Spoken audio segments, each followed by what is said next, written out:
Hi hello guys, welcome back to Aattanayagan sports channel. IPL 2024 tournament முடிஞ்சது. இதுக்கப்புறம் world cup 2024 start ஆக போகுது. World cup 2024க்காக இந்தியன் டீமுடைய பிளேயிங் 11 என்னவா இருக்க போகுது, அப்புறம் இந்தியன் டீமுடைய ஸ்வாட் அனாலிசிஸ்லாம் பார்த்துருக்கோம். நீங்க பார்க்கலைன்னா டிஸ்கிரிப்ஷன்ல லிங்க் தரி போய் செக் பண்ணி பாருங்க. இந்த வீடியோவில் என்ன பார்க்க போறோம்னா, வேர்ல்டு கப் 2024க்காக இந்தியன் டீமுடைய பேட்டிங் லைனப்ல எப்படி இருக்கு, யார் யார் இருக்காங்க, அவங்களுடைய ஸ்ட்ரென்த் அண்ட் வீக்னஸ் என்னன்னு பார்க்க போறோம். நீங்க மறக்காம நம்ம சேனலை சப்ஸ்கிரைப் லைக் பண்ணிட்டு சப்போர்ட் பண்ணுங்க. அப்பதான் நான் போற வீடியோ உங்களுக்கு வந்துகிட்டே இருக்கும். நீங்களும் பார்த்துட்டு லைக் அண்ட் சப்ஸ்கிரைப் பண்ணுவீங்க. நம்ம சேனல் மெம்பர்ஷிப்ல ஒருத்தராக ஜாயின் பண்ண நண்பா, நானும் ஒவ்வொரு வீடியோல சொல்லிக்கிட்டே இருக்கேன், யாருமே ஜாயின் பண்ண மாட்டேங்கிறீங்க. சரி, ஓகே. வேர்ல்டு கப் 2024க்காக இந்தியன் டீமுடைய பேட்டிங் லைனப்ல யார் யார் இருக்காங்க, அவங்களோட ஸ்ட்ரென்த் அண்ட் வீக்னஸ் என்னன்னு பார்ப்போம். ஃபர்ஸ்ட் ரோஹித் சர்மா, இந்திய அணியுடைய கேப்டன். நம்ம ரோஹித் சர்மா ஓப்பனிங்ல பல மேட்ச் இந்திய அணிக்காக வின் பண்ணி கொடுத்துருக்காப்புல, பல மேட்ச் ரன் அடிச்சு கொடுத்துருக்காப்புல. பட் ஒரே ஒரு வீக்னஸ் என்னன்னு கேட்டீங்கன்னா, left hand pacer. Left hand பேசருக்கு கடந்த காலமா ரொம்ப வீக்னஸா இருக்கு நம்ம ரோஹித் சர்மாவுக்கு. Out swing and in swing மட்டும் அடிக்கவே முடியல ரோஹித் சர்மாவால. பிராக்டிஸ் பண்றாப்புல இல்லைன்னு தெரியவே இல்லை. ஏன்னா இந்த ஐபிஎல்ல கடைசி இந்த செகண்ட் ஹாப்ல ரொம்ப மோசமா விளையாண்டாப்புல. அதுவும் லெப்ட் ஹேண்ட் பேசருக்கு அயன்ஸ்டா அவுட் ஆகிட்டே இருந்தாப்புல ஒவ்வொரு மேட்ச்லயும். பட் இந்த வேர்ல்டு கப் 2024 என்ன செய்ய போறாப்புலன்னு சத்தியமா தெரியவே இல்லை. ஒரு டீம் ஜெயிக்கணும்னா அவங்க டீமுடைய ஓபனர்ஸால தான் முடியும். ஏன்னா அவங்க நல்லா ஸ்டார்ட் பண்ணாதான் பவர் பிளேல மிடில் ஓவர்ஸ்ல இருக்கிற மிடில் ஆர்டர் பேட்ஸ்மேன்லாம் கான்ஃபிடென்ட் வரும், நல்லா போய் பெர்ஃபார்ம் பண்ணுவாங்க. அப்படி அவங்க டீமுடைய ஓபனர்ஸ் பெர்ஃபார்ம் பண்ணாம பவர் பிளேல அவுட் ஆகி வெளியே போயிட்டாங்கன்னா மிடில் ஓவர்ஸ்ல ரொம்ப கஷ்டப்பட்டுருவாங்க மிடில் ஆர்டர் பேட்ஸ்மேன்லாம். நீங்க எடுத்துக்காட்டுக்கு நேத்து நடந்த கொல்கத்தா வர்சஸ் சன்ரைஸ் ஹைதராபாத் ஃபைனலே நீங்க பார்த்துருப்பீங்க. சன்ரைஸ் ஹைதராபாத் எதனால தோத்தாங்கன்னு. இந்த லீக் மேட்ச்ல சன்ரைஸ் ஹைதராபாத் ஓப்பனிங் பேட்ஸ்மேன் எப்படி விளையாண்டாங்கன்னு உங்களுக்கே தெரியும். பட் அந்த நாக் அவுட் மேட்ச்ல அப்படி விளையாண்டதுனால தான் அவங்க டீம் தோத்து போனது. இல்லைன்னா அவங்க தான் டைட்டிலே வின் பண்ணியிருப்பாங்க. ரோஹித் சர்மா என்ன செய்ய போறாப்லன்னு தெரியல இந்த வேர்ல்டு கப் 2024. அந்த லெப்ட் ஹேண்ட் பேசர் வீக்னஸ் மட்டும் தடுத்து நிப்பாட்டிட்டாப்லைனா சூப்பரா இருக்கும். வெயிட் பண்ணி தான் பார்க்கணும். அதுக்கு இப்பவே பிராக்டிஸ் பண்ணா நல்லா இருக்கு நம்ம ரோஹித் சர்மா. நம்ம வேர்ல்டு கப் ஆரம்பிக்கிறதுக்கு 5 நாள் இருக்கு. இந்தியன் டீமும் யூஎஸ்ஏக்கு கிளம்பிட்டாங்க. அங்கே போய் நம்ம ரோஹித் சர்மா லெப்ட் ஹேண்ட் பேசருக்கு எப்படி விளையாடணும், அவுட் ஸ்விங் அண்ட் இன் ஸ்விங்ல எப்படி விளையாடணும்னு நல்ல தீவிரமா பயிற்சி எடுத்து வேர்ல்டு கப் 2024 ஆரம்பிச்சா அப்படின்னா வெறித்தனமா இருக்கும். அடுத்து எஸ்ஐசி செஸ்வால் இந்திய டீமுக்காக வேர்ல்டு கப்ல முதல் முறை விளையாட போறாப்புல. ஒரு யங் இந்தியன் ஓபனர்ஸ் முடிஞ்சா இனி அவுட் ஆகி காமிப்பா, இல்லைன்னா பட்ஜெட் செஞ்சிருவேன்னு இந்தியாவுக்கு வேற லெவல் விளையாண்டாப்லன்னே சொல்லலாம். பட் இந்த ஐபிஎல் ஆரம்பிச்சதுக்கு அப்புறம் மும்பைக்கு அகைன்ஸ்டா ஒரு மேட்ச் விளையாடுவாப்புல. அந்த மேட்சை தவிர்த்து மற்ற எல்லா மேட்ச்லயும் வருவாப்புல, அவுட்டை வெளியே வருவாப்புல, அவுட்டை வெளியே வருவாப்புல. இதேதான் நடந்துகிட்டே இருந்தது. நான் கூட ஏடா இப்படி விளையாண்டுருக்காப்புல, இந்த மாதிரி ஜெய்ஸ்வால பார்த்தது இல்லை. ஏன்னா இந்த இந்தியா வர்சஸ் இங்கிலாந்து டெஸ்ட் சீரீஸ்ல T20 இன்னிங்ஸ் மாதிரி விளையாண்டாப்புல. ஐபிஎல் ஆரம்பிச்சதுக்கு அப்புறம் ஒழுங்கான ஃபார்ம்லே இல்லாம இருக்கிறாப்புல. என்ன செய்ய போறாப்புலன்னு தெரியல. வேர்ல்டு கப் 2024 போதாத குறைக்கு ரோஹித் சர்மாவும் அவுட் ஆஃப் ஃபார்ம்ல இருக்காப்புல, எஸ்ஐசி செஸ்வாலும் அவுட் ஆஃப் ஃபார்ம்ல இருக்காப்புல. என்ன செய்ய போறாங்கன்னு தெரியல இந்தியன் டீம். இந்த வேர்ல்டு கப் எப்படியாவது அடிச்சே ஆகணும். அடுத்து விராட் கோலி ஒரு ரன் மிஷினே சொல்லலாம். வேர்ல்டு கப் 2023 ஹையஸ்ட் ரன் ஸ்கோரா இருக்கிறாப்புல.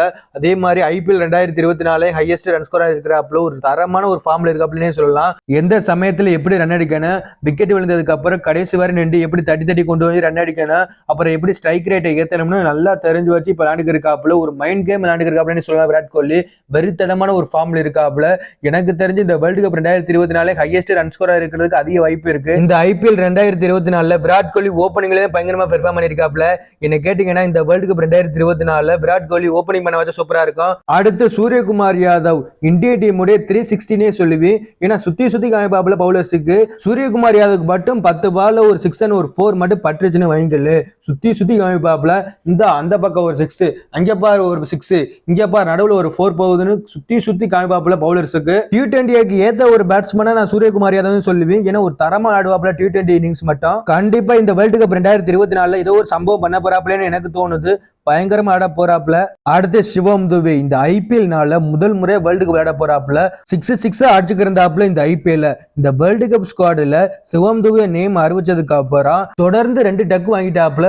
அதுக்கப்புறம் ரொம்ப மோசமான ஒரு ஃபார்ம்ல தான் இருக்காப்புல. என்ன செய்ய போறாப்புலன்னு தெரியல இந்த வேர்ல்டு கப்ல. பட் என்ன கேட்டீங்கன்னா பழையபடி ஐபிஎல் என்ன செஞ்சாப்லையோ, சிஎஸ்கே அணிக்கு என்ன செஞ்சாப்லையோ அதே இந்திய டீமுக்கு செஞ்சா சூப்பரா இருக்கும். ஸ்பின்னர் சப்போர்ட் வச்சு வெளுத்து எடுக்கணும் இந்த வேர்ல்டு கப் 2024. அடுத்து சிவம் துபேயோட பவுலிங் டொமஸ்டிக்ல பயங்கரமா பெர்ஃபார்ம் பண்ணிருக்காப்புல. அஸ் அ பவுலரா வேற லெவல்ல பவுலிங் போட்டுருக்காப்புல. லைன் லென்த் போட்டு இந்த ஐபிஎல்லையும் பவுலிங் போடுறதுக்கு சான்ஸ் கிடைச்சு சிவம் துபேக்கு ஒரு ஓவர் போட்டாப்புல. அதுலயும் ஒரு விக்கெட் எடுத்து சூப்பரா பவுலிங் போட்டிருந்தாப்புல. வேர்ல்டு கப் 2024 ரோஹித் சர்மா சிவம் துபேக்கு சான்ஸ் கொடுப்பாப்புல பவுலிங் போடுறதுக்கு. ஏன்னா வெஸ்ட் இண்டீஸ் அண்ட் யூஎஸ்ஏ இந்த ரெண்டுலயுமே ஸ்லோ பிச் இருக்கிற இருக்கிறதுனால சோம்துவைக்கு நல்ல சூட் ஆகும், விக்கெட் எடுக்க முடியும். அடுத்து ரிஷப் பண்ட் ஹார்ட் ஒர்க்னா என்னன்னு நம்ம ரிஷப் பண்டை கேட்டு தெரிஞ்சுக்கிறேன்னு. ஏன்னா ஒரு மிகப்பெரிய ஒரு ஆக்சிடென்ட், அந்த ஆக்சிடென்ட்ல மீண்டு வரது ரொம்ப கஷ்டம். அதுல இருந்து மீண்டு வந்து 1.5 வருஷமா கஷ்டப்பட்டு ஹார்ட் ஒர்க் பண்ணி IPL 2024 கலக்கி இருக்காப்ல. ஒரு பயங்கரமான ஒரு ஃபார்ம்ல இருக்காப்ல. நல்ல விக்கெட் கீப்பிங் பண்ண ஆரம்பிச்சிட்டாப்ல.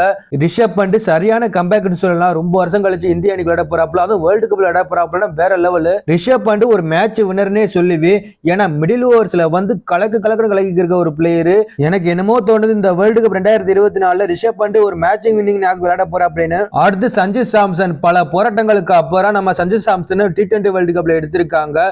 பயங்கரமான ஒரு பிளேயர்னே சொல்லுவே. இந்த IPL 2024 டீமை எப்படி வழி நடத்தணும், அப்புறம் எப்படி ரன் அடிச்சு கொண்டு போகணும், கடைசி வரை எப்படி கொண்டு போகணும், அக்ரெசிவா எப்படி விளையாடணும், அப்புறம் ஸ்ட்ரைக் ரேட்டை எப்படி ஏத்தணும்னு நல்லா தெரிஞ்சு வச்சு விளையாண்டு இருக்க ஒரு பிளேயர். வேற லெவலான ஒரு பிளேயர்னே சொல்லுவாங்க. இந்த வேர்ல்டு கப்ல பிளேயிங் லெவல்ல சான்ஸ் கிடைச்சா சூப்பரா இருக்கும். சஞ்சு சாம்சனுக்கு வெயிட் பண்ணி தான் பார்க்கணும் இந்திய அணி சான்ஸ் கொடுப்பாங்களான்னு.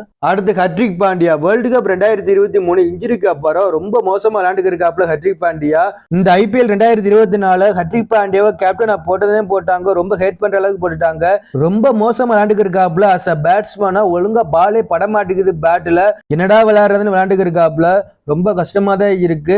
பட் எனக்கு என்னமோ தோணுது இந்த வேர்ல்டு கப்ல ஏதோ ஒரு தரமான ஒரு கம்பேக் கொடுக்க போறாப்லன்னு. ஏன்னா இந்த IPL 2024 ரொம்ப மோசமா விளையாண்டதுனால வெறித்தனமா வருவாப்ல. அதுவும் மும்பை இந்தியன்ஸ் ஃபேன்ஸை ஏன்டா என்ன ஹேட் பண்ற அளவுக்கு நடந்துக்கிட்டேன்னு சொல்லி அடிக்க போறாப்லன்னு தோணுது வேர்ல்டு கப் 2024. அடுத்து ரவீந்திர ஜடேஜா. ஒரு ஃபைட்டர்னே சொல்லுவேன். கடைசி வரை நின்று எப்படி மேட்சை முடிச்சு கொடுக்கணும்னு எல்லாமே தெரிஞ்சு வச்ச ஒரு பிளேயர் தான். வேற லெவல் ஆடுவாப்ல. அதுவும் கடைசியில 2 பாலுக்கு ஒரு 6 ஒரு 4 இருந்தாலும் கூட பரவாயில்ல, மேட்சை முடிச்சு கொடுத்துட்டு போய்கிட்டே இருப்பாப்ல. எனக்கு என்னமோ தோணுது இந்த வேர்ல்டு கப் 2024 ஒரு குருஷியலான நாக் விளையாட போறாப்லன்னு. அடுத்து அக்சர் பட்டேல். இப்ப ஒரு வழியா வேர்ல்டு கப் ஸ்குவாட்ல இடம் கிடைச்சிருச்சு. வேர்ல்டு கப் 2022 அந்த வேர்ல்டு கப் 2023 இடம் கிடைச்சிருக்கு. ஏதோ மிஸ் ஆகி வெளியே போயிட்டாப்ல. பட் இப்ப ஒரு வழியா சான்ஸ் கிடைச்சிருச்சு. வேற லெவலான ஒரு பேட்ஸ்மேன் சொல்லுவேன். ஸ்ட்ரைக் ரேட்டை நல்லா ஏத்தி விடுவாப்ல. முக்கியமான ஒரு குருஷியலான நாக் விளையாடக்கூடிய ஒரு பிளேயர். எப்படி ரவீந்திர ஜடேஜா விளையாடுவாப்லோ அதே மாதிரி விளையாடக்கூடிய ஒரு பிளேயர். பட் வெயிட் பண்ணி தான் பார்க்கணும் பிளேயிங் லெவல்ல இடம் கிடைக்குமான. இந்த வேர்ல்டு கப் 2024 ஸ்குவாட்ல இந்திய அணியோட பேட்டிங் பயங்கரமா இருக்கு. டாப் ஆர்டர்ல நம்ம சூரியகுமார் யாதவ் வேற லெவல் ஆடக்கூடிய ஒரு பிளேயர். அப்புறம் நம்ம விராட் கோலி சொல்லவே தேவையில்ல, ஒரு run mission. Suvam துவேல spinner support எப்படி வெளிப்பாப்லன்னு உங்களுக்கே தெரியும். ஒரு தரமான ஸ்குவாட வச்சிருக்காங்க. இந்த ஸ்குவாட வச்சு கண்டிப்பா வேர்ல்டு கப் வின் பண்ண முடியும். சரி ஓகே நண்பா, நீங்க சொல்லுங்க இந்த வேர்ல்டு கப் 2024 இந்திய அணிக்காக யாருக்கு ஹையஸ்ட் ரன் ஸ்கோரா இருக்க போறாங்கன்னு கமெண்ட்ஸ்ல சொல்லிருங்க.